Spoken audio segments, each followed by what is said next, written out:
एक और अमेरिकी राष्ट्रपति डोनाल्ड ट्रंप ने ईरान और इजराइल के बीच सीज फायर का ऐलान किया है। उन्होंने कहा कि दोनों देशों के बीच सीज फायर को लेकर सहमति बन गई है, लेकिन इसके कुछ ही घंटों बाद ईरान ने इजराइल पर मिसाइल से अटैक कर दिया। इजरायली डिफेंस फोर्स ने खुद इस बात की जानकारी दी कि 1 घंटे के भीतर 3 बार ईरान ने मिसाइल से हमला किया है। इस हमले में 6 नागरिकों की मौत भी हुई। इजराइल में हमले को लेकर तेल अवीव में लगातार सायरन बज रहे हैं और लोग सेफ हाउस में शिफ्ट हो रहे हैं। ऐसे में सवाल है कि क्या वाकई में सीज फायर हुआ है या फिर अमेरिका के इस ऐलान से ईरान को कोई फर्क नहीं पड़ता।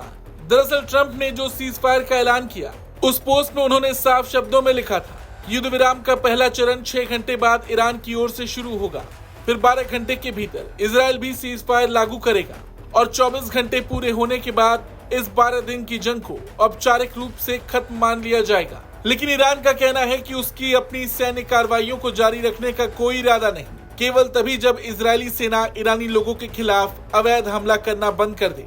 ईरान के विदेश मंत्री अब्बास अराक्ची का भी एक बड़ा बयान सामने आया। उन्होंने कहा कि ताकतवर मिलिट्री फोर्स आखिरी मिनट तक इजराइल को उसके हमले के लिए सजा देगी। उन्होंने कहा, सभी ईरानियों के साथ मैं अपने जाबाज सशस्त्र बलों का आभार जताता हूँ, जो अपने खून की आखिरी बूंद तक देश की रक्षा के लिए तैयार रहते हैं और जिन्होंने दुश्मन के किसी भी हमले का आखिरी क्षण तक जवाब दिया। और क्योंकि इस जंग को पूरी तरह से रोकने के लिए 24 घंटे का वक्त है, तो ऐसे में सीज फायर लागू होने के बाद भी ईरान के हमले बताते हैं कि वो आखिरी दम तक जंग लड़ने की ताकत को दिखाना चाहता है। दरअसल इस जंग में ईरान को भारी नुकसान उठाना पड़ा है। उसके 3 प्रमुख परमाणु ठिकानों फोर्डो, नतांज और इस्फहान पर अमेरिका ने बंकर बस्टर बमों से हमला किया है।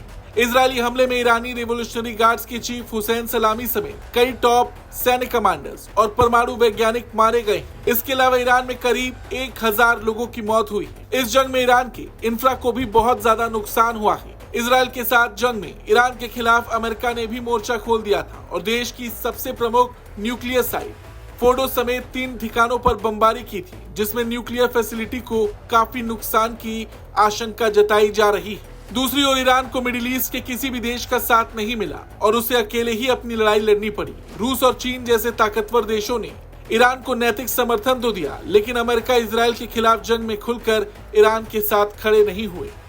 ऐसे में सीज फायर लागू होने के बाद ईरान के हमले बताते हैं कि वो आखिरी दम तक जंग लड़ने की ताकत को दिखाना चाहता है। साथ ही ताजा हमले में अमेरिका को भी एक मैसेज है कि ईरान किसी के दबाव में सीज फायर को स्वीकार नहीं करेगा, वो भी तब जब उसे किसी तीसरे देश की तरफ से थोपा जाएगा। इसके अलावा ईरान पर बहुत ज्यादा आंतरिक दबाव है, क्योंकि उसके सैकड़ों नागरिकों की मौत हो चुकी है। यहाँ तक कि सुप्रीम लीडर आयतुल्लाह खामेनेई को भी इजराइल निशाना बनाना चाहता था। इसके अलावा ईरान के कट्टरपंथी गुटों का दबाव था कि जंग में वो इजराइल और अमेरिका के खिलाफ कड़ा रुख अपनाए और जवाबी कार्रवाई करे। इसके अलावा ताजा हमले से ईरान संकेत देना चाहता है कि वो किसी के आदेश या दबाव में सीज फायर के लिए राजी नहीं हुआ, बल्कि अपनी शर्तों पर सहमत हुआ है।